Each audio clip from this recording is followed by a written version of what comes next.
All okay? So, hello everyone. This is Shashank Tiwari from the Mahakal Tutorials Collier, and I once again warmly welcome to all of you who are watching this video. So, students, जैसा कि आप जानते हैं कि अभी हम लोग subject verb agreement की सीरीज को कवर कर रहे हैं और ये उसकी थर्ड सीरीज है. क्लियर?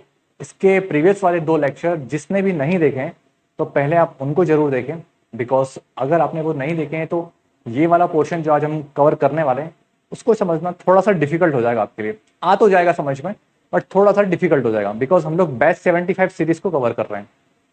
क्लियर? सो वीडियो को स्टार्ट करने से पहले एक छोटी सी रिक्वेस्ट, हमेशा की तरह एज यूजुअल कि राइटिंग पे स्टूडेंट्स फोकस मत करना. जो बोल रहा हूँ आई टू आई कॉन्टेक्ट रखना, सुनना और समझना. इजीली हर कॉन्सेप्ट क्लियर होगा, मेरी गारंटी उस चीज की. क्लियर? और मैंने बोल दिया है कि जैसा कि हर बार बोलता हूं कि अगर नोट्स का इशू है देन आप मुझसे बोलना, मैं आपको PDF file free of cost provide करा दूंगा. Okay, so will not waste much time, let's start this video. So आज का जो हमारा फर्स्ट रूल है उसके हिसाब से क्या कह रहा है हमारा, मीन टू से जो भी हमारे इंडेफिनिट प्रोनाउंस होते हैं. क्लियर? इंडेफिनिट प्रोनाउंस कौन कौन से होते हैं? Indefinite pronouns like everybody, somebody, anybody. ठीक है, everybody, somebody, nobody, everybody यहां पे आ जाएगा nobody, और everyone, someone, no one ये भी आ जाएंगे इसी के अंदर. everyone, someone, no one और anyone. क्लियर? जो भी हमारे इंडेफिनिट प्रोनाउंस होते हैं, everybody, somebody, nobody, anybody, everyone, someone, no one, anyone, इनका यूज इंडेफिनिट प्रोनाउंस के रूप में होता है, यानी कि ये है इंडेफिनिट प्रोनाउंस. क्लियर? और इनका जो यूज होता है ये इंडेफिनिट पर्सन के लिए होता है, यानी कि अनिश्चित व्यक्ति के लिए इसका यूज होता है. और इनके साथ में जो प्रोनाउन यूज होता है वो कौन सा होता है? ही, हिम, हिमसेल्फ और हिज. ही, हिम, हिमसेल्फ और हिज, ये इनके साथ में प्रोनाउन यूज होते हैं. बेसिकली होता क्या है, बच्चे कंफ्यूजन आते हैं कि एवरीबडी समबडी देख के सब लोग बहुत सारे हैं तो वहां पर वो उसको प्लूरल समझ लेते हैं और उसको देख के वहां pay them, them self, there ये वाले प्रोनाउन यूज करते हैं. बट याद रखना कि जो भी हम लोग सब्जेक्ट वर्ब एग्रीमेंट की बात कर रहे हैं यहां पर क्या होता है, एवरीबडी, समबडी, नोबडी जो भी है इंडेफिनिट प्रोनाउन, इनके साथ में जो प्रोनाउन यूज होगा वो होगा हमारा ही, हिम, हिमसेल्फ और हिज. क्लियर? और इसे सिंगुलर माना जाता है. क्लियर? इसको सिंगुलर माना जाता है, इसलिए इसके साथ में जो वर्ब का यूज होगा वो सिंगुलर का होगा. क्लियर? एग्जांपल देखते हैं, उससे और अच्छे समझ में आएगा. जैसे कि everyone wants to play, everyone wants to play, everyone wants to eat, everyone wants to go. Clear? यहां पर हमारा सब्जेक्ट है ये एवरीवन. क्लियर? और इसके साथ में हमने ये वाली वर्ब यूज करी है वांट्स, जो कि है हमारी सिंगुलर वर्ब. क्लियर? जैसा कि मैंने आपको बताया कि वर्ब के साथ में एस, ई एस और आई एस अगर लगता है तो वो सिंगुलर वर्ब होती है. क्लियर? तो everyone wants to play, everyone wants to eat, everyone wants to go, ये जो भी सेंटेंस है इसके साथ में सिंगुलर वर्ब लगी. अब बात करते हैं इसके प्रोनाउन की कि सर प्रोनाउन कैसे यूज होता है.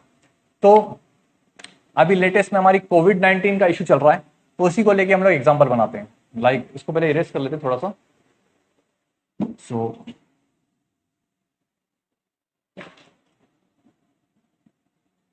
Everybody should protect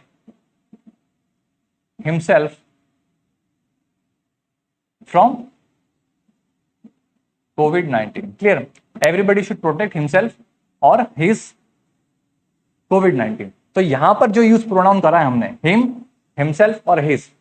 clear? तो यहां पर आप एग्जाम में ये क्वेश्चंस आता है स्टूडेंट्स, इससे रिलेटेड 2 टाइप के क्वेश्चंस आते हैं. पहला आता है कि कौन सी वर्ब लगती है, तो आप याद रखना जो भी everybody, anybody, somebody, nobody, everyone, someone, no one, इनके साथ में सिंगुलर वर्ब का यूज करेंगे. और कभी अगर एग्जाम में इसके लिए प्रोनाउन का यूज पूछ लिया तो आप लोग ही, हिम, हिज और हिमसेल्फ का ही यूज करना, ना कि दे, देयर, देमसेल्फ का यूज करना. क्लियर? तो यहां पर हमने लिखा है हिमसेल्फ और his. Everybody should protect himself और हिज कोविड-19. क्लियर? तो हिज और हिमसेल्फ हमने यूज किया है तो ये सही है. अगर हम दे, देयर, देमसेल्फ का यूज करते तो वो गलत होता. क्लियर, आई होप यहां तक समझ में आया होगा। अब नेक्स्ट रूल की बात करते हैं।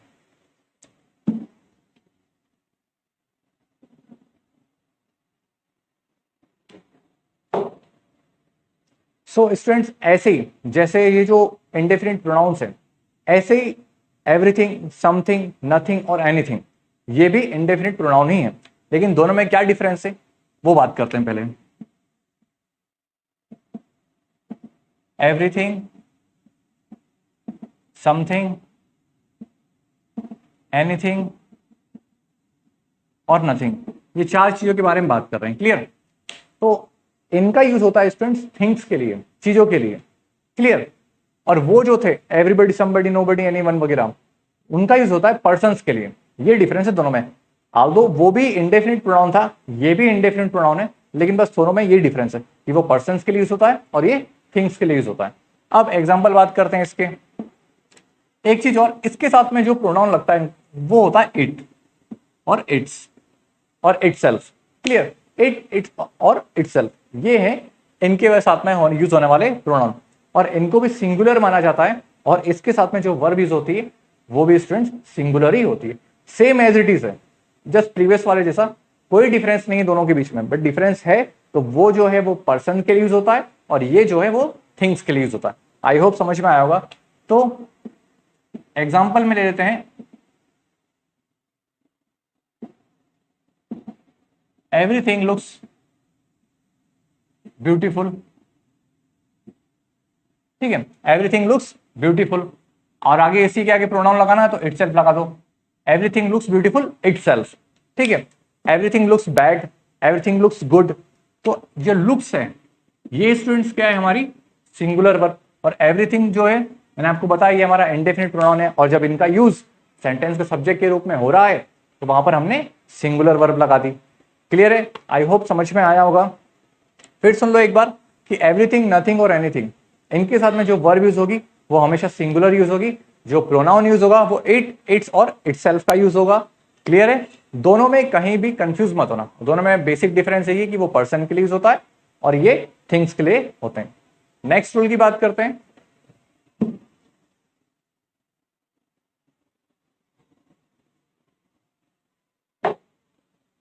ऐसे स्टूडेंट्स वन, ओ एनी वन।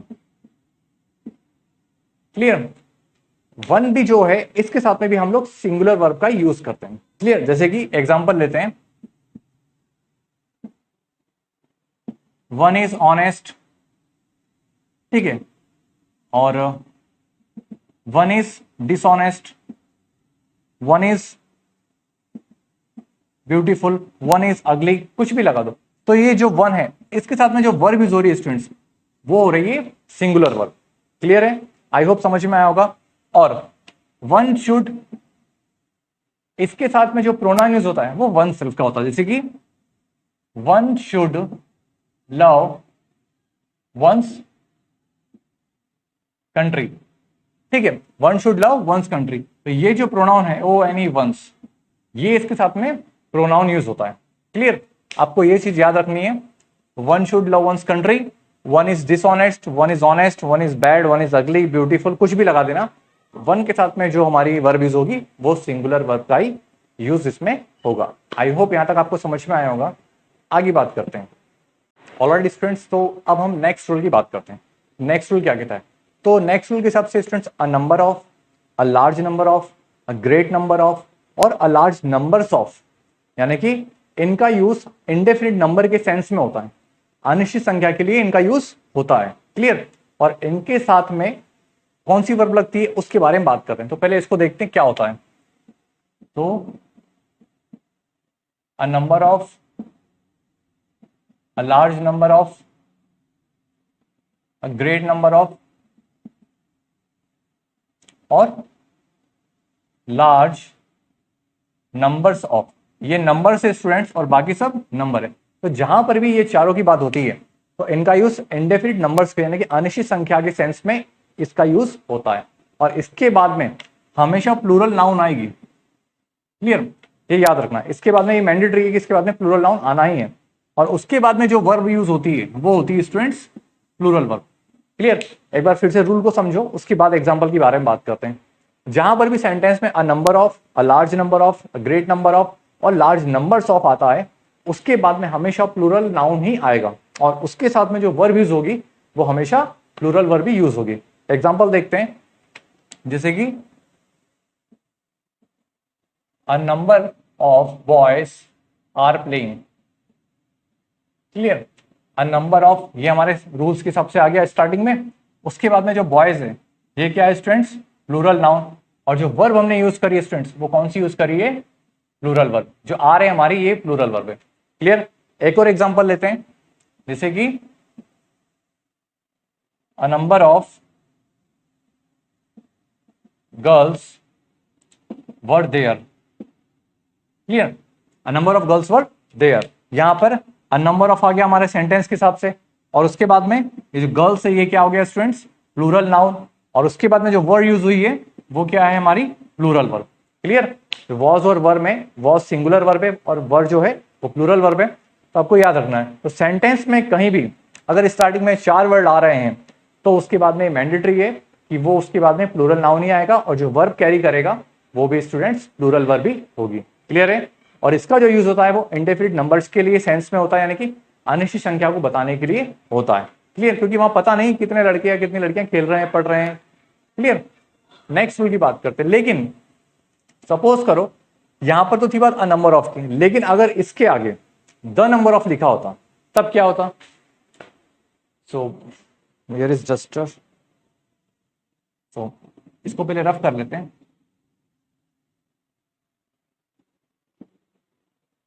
सपोज करो स्टूडेंट्स अगर यहां पे द नंबर ऑफ होता तब क्या होता, जैसे कि the number of boys are playing, the number of boys are playing. तो स्टूडेंट्स ये गलत हो जाता। क्लियर, ये सेंटेंस हमारा गलत है क्योंकि जो द नंबर ऑफ है वो एक फिक्स क्वांटिटी को बताता है, सॉरी नंबर को बताता है। क्लियर, वो एक फिक्स नंबर को बताएगा, तो the number of boys are playing, तो यहां पर जो आर है ये गलत हो जाएगा, यहां पे आएगा is.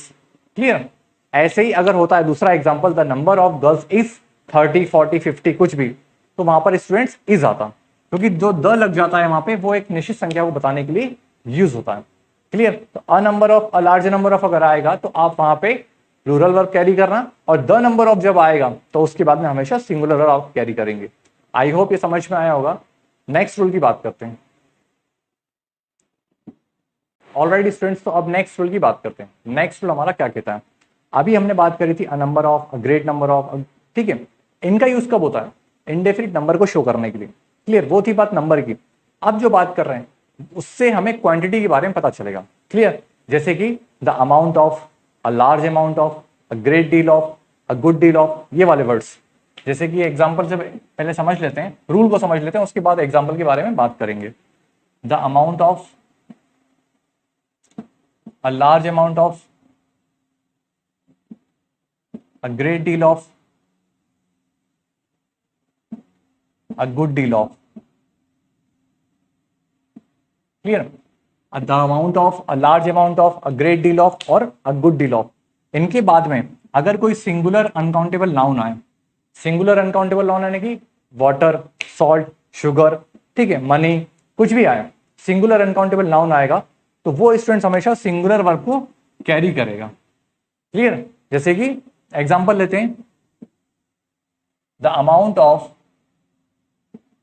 Water is not good, the amount of water is not good. तो यहां पर द अमाउंट ऑफ आ गया हमारा स्टार्टिंग में। क्लियर, उसके बाद में जो वाटर है वो क्या है student, SUN, singular uncountable noun है, और उसके बाद में जो वर्ब हमने कैरी करी है इज, जो कि हमारी सिंगुलर वर्ब है। क्लियर, इसके बाद में कभी प्लूरल वर्ब नहीं आएगी क्योंकि ये इंडेफिनिट क्वांटिटी को शो करते हैं। क्लियर, नंबर की बात आती तो वहां पर प्लूरल बात आती, प्लूरल वर्ब लगती, लेकिन यहां पर क्या हो रहा है, ये जो सारे वर्ड्स हैं और इसके बाद में कोई सिंगुलर अनकाउंटेबल नाउन आता है तो हमेशा ये एक्चुअली में होते ही इसके लिए, हम ये अनकाउंटेबल नाउन को शो करने के लिए होते हैं, सिंगुलर अनकाउंटेबल। वाटर हो गया, सॉल्ट हो गया, शुगर हो गया, मनी हो गया, एक्सेट्रा, बहुत से वर्ड्स हैं ऐसे। तो जब इनके बाद में कोई सिंगुलर अनकाउंटेबल नाउन आएगा तो वो हमेशा कौन सी वर्ब कैरी करेगा, सिंगुलर वर्ब को कैरी करेगा, प्लूरल वर्ब को कैरी नहीं करेगा। क्लियर, तो आई होप कि ये समझ में आया होगा आपको। अब बात करते हैं नेक्स्ट रूल की, पहले इसको रफ कर लेते हैं।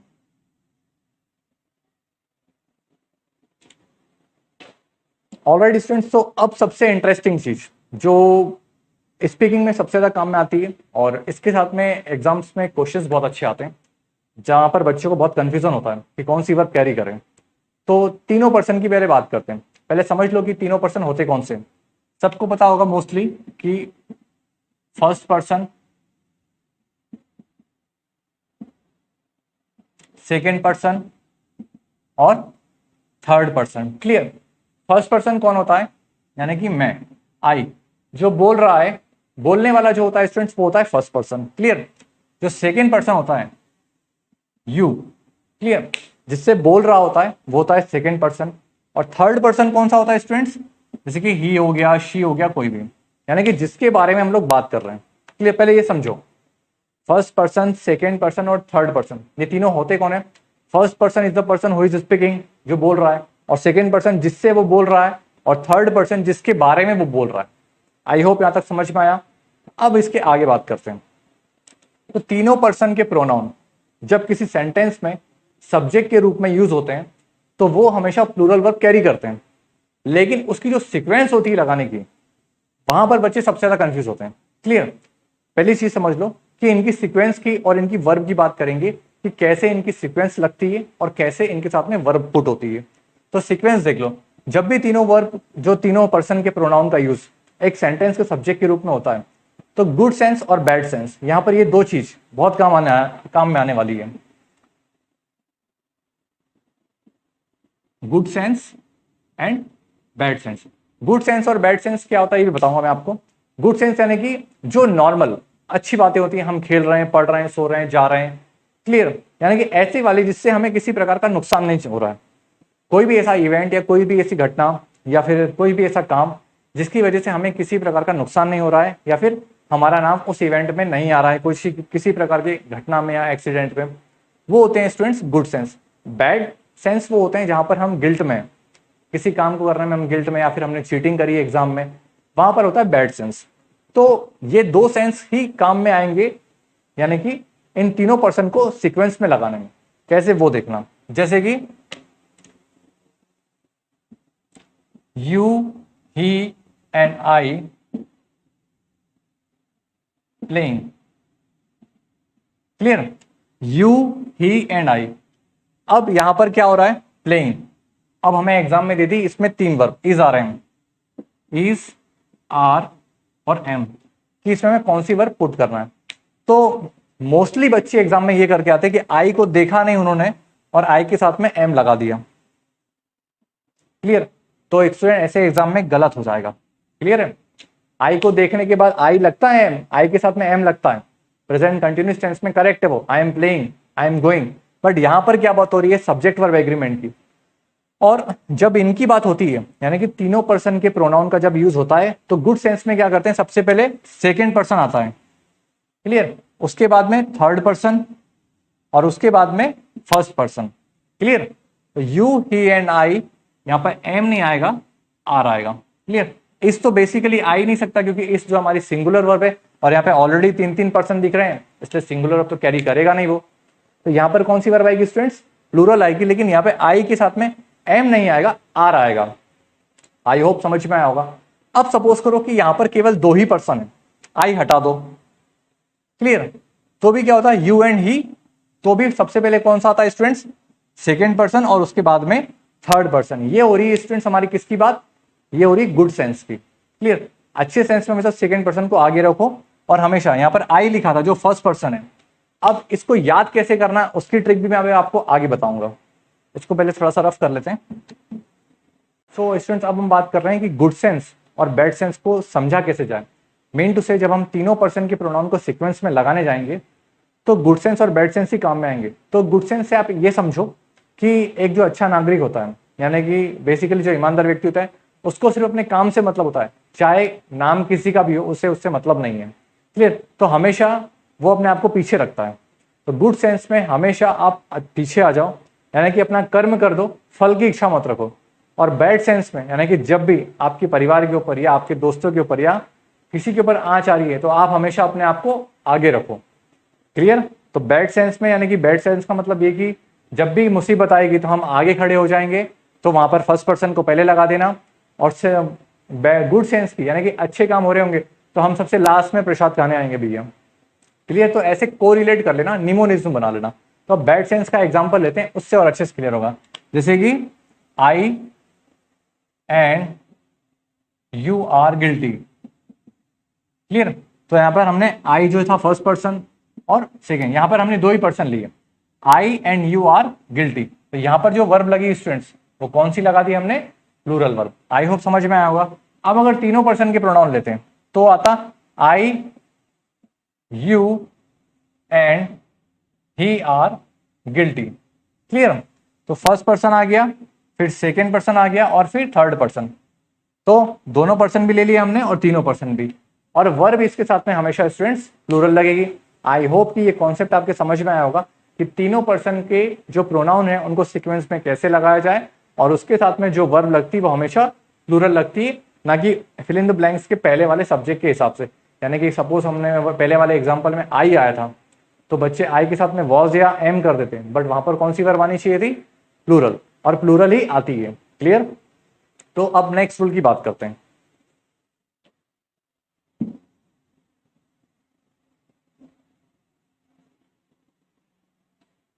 सो स्टूडेंट्स, देयर का यूज अगर इंट्रोडक्टरी सब्जेक्ट के रूप में हो रहा है, यानी कि देयर की बात करें, नेक्स्ट रूल हमारा कहता है कि अगर देयर का यूज इंट्रोडक्टरी सब्जेक्ट के रूप में हो रहा है तो इसके बाद में कौन सी वर्ब लगेगी? सिंगुलर लगेगी या प्लूरल लगेगी? तो स्टूडेंट्स दोनों लग सकती है, सिंगुलर वर्ब भी यूज हो सकती है और प्लूरल भी। क्या केस है उसमें वो देखते हैं। जैसे कि there is a pen on the table, या फिर there is a book on the table, या फिर there is a cat on the table. कुछ भी मान लो, पेन, बुक, कैट। अब यहां पर इस क्यों लगाया हमने? इसलिए लगाया क्योंकि देयर जो है यहां पर इंट्रोडक्टरी सब्जेक्ट का काम कर रहा है। तो जब भी ये इंट्रोडक्टरी सब्जेक्ट का काम करता है तो उसके बाद में जो भी नाउन या प्रोनाउन आता है, अगर वो सिंगुलर होगा तो सिंगुलर वर्ब लगेगी, और अगर वो प्लूरल होगा तो प्लूरल वर्ब लगेगी। यहां पर पेन जो था वो क्या था हमारा? सिंगुलर, एक ही पेन है, इसलिए इज लगा दिया, जो कि राइट है। बुक है जो कि एक ही है, इसलिए यहां पर भी क्या आएगा? इज आएगा, या वॉज, या फिर जो भी सिंगुलर वर्ब होगी हमारे पास एग्जाम में वो। क्लियर? अब यहां पर कैट है तो कैट भी स्टूडेंट्स क्या है? सिंगुलर है। अब सपोज करो यहां पर क्या होता? बुक्स लिख देते, तो क्या होता? देयर आर, फिर इज नहीं आता, there are books on the table, there are books on the table, क्योंकि यहां पर देयर के बाद में क्या है स्टूडेंट्स? बुक्स, या फिर 5 बुक्स, 10 बुक्स, 8 बुक्स, कुछ भी क्वांटिटी नंबर्स लगा लो।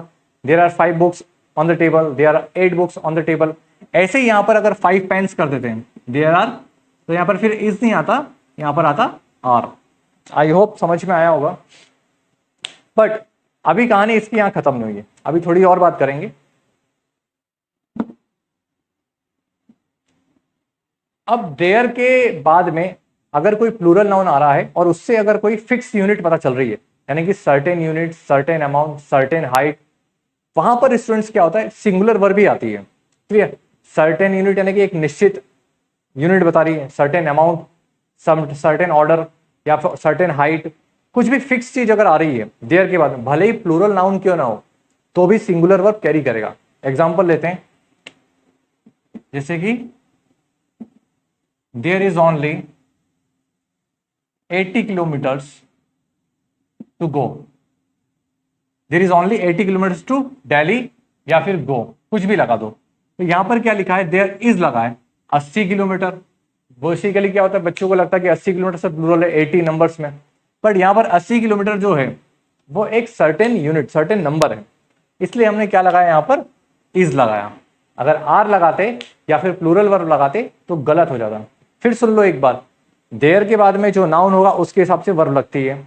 अगर वो सिंगुलर होगा तो सिंगुलर वर्ब लगेगी, और अगर वो प्लूरल होगा तो स्टूडेंट्स प्लूरल वर्ब लगेगी। लेकिन अगर देयर के बाद में जो प्लूरल नाउन है और अगर उससे certain amount, certain distance, certain unit, certain height का पता चल रहा है तो स्टूडेंट सिंगुलर वर्ब भी आएगी। आई होप ये समझ में आया होगा आपके। Moving on next thing.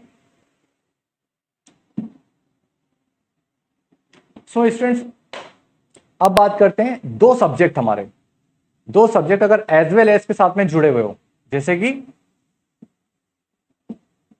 The girls as well as poet are there. Clear, the girls as well as are there. यहाँ पे गर्ल्स और पोएट दो सब्जेक्ट एज वेल एज के साथ में जुड़े हुए हैं, तो इनके साथ में कौन सी वर्ब आना चाहिए, सिंगुलर या प्लूरल। तो इसमें याद रखना कि जब भी दो सब्जेक्ट हमारे एज वेल एज के साथ में जुड़े हुए हैं, तो एज वेल एज से पहले जो भी हमारा सब्जेक्ट होगा, अगर ये सिंगुलर है तो सिंगुलर वर्ब कैरी करेंगे, और अगर ये प्लूरल है तो प्लूरल वर्ब कैरी करेंगे। तो यहां पर क्या था, the girls as well as poet are there, तो आर लगाया हमने यहाँ पे, यानी कि प्लूरल वर्ब लगाई है, जो कि सही है। क्यों सही है, क्योंकि एज वेल एज से पहले जो गर्ल्स है वो प्लूरल है। अब अगर यहां पर ये होता जैसे कि the girl as well as the boys fill in the blanks there, तो यहां पर क्या था, इज आता या फिर आर। क्लियर, तो यहां पर बच्चे बॉयज को देख के मोस्टली आर कर देते हैं, क्योंकि बॉयज प्लूरल है, फिल इन द ब्लैंक से पहले उनको बॉयज दिखा या फिर प्लूरल नाउन दिखा तो उन्होंने आर कर दिया। तो यहां पर स्टूडेंट्स गलत हो जाता, यहां पर आएगा इज। क्यों आएगा, क्योंकि एज वेल एज से पहले ये जो गर्ल है ये सिंगुलर है। क्लियर, सिंगुलर है, इसलिए यहां पर सिंगुलर वर्ब लगी। तो फिर सुनो एक बार, एज वेल एज से जुड़े हुए दो सब्जेक्ट, अगर उनके साथ में वर्ब का यूज करना है तो जो एज वेल एज से पहले वाला सब्जेक्ट है उसके अकॉर्डिंग वर्ब लगेगी। अगर ये सिंगुलर है तो सिंगुलर वर्ब, और अगर वो प्लूरल है तो प्लूरल। क्लियर, आई होप ये आपको समझ में आया होगा। सो इसी के साथ स्टूडेंट्स हम आज का लेक्चर हमारा यहाँ पे ओवर करते हैं, because it will be too lengthy. So अगर वीडियो पसंद आया हो तो प्लीज प्लीज प्लीज चैनल को सब्सक्राइब करें, लाइक करें, और अपने दोस्तों के साथ में, जानने वालों के साथ में शेयर करें। क्लियर, टिल देन सभी बच्चों को गुड नाइट, बाय बाय, और जय श्री महाकाल बच्चों।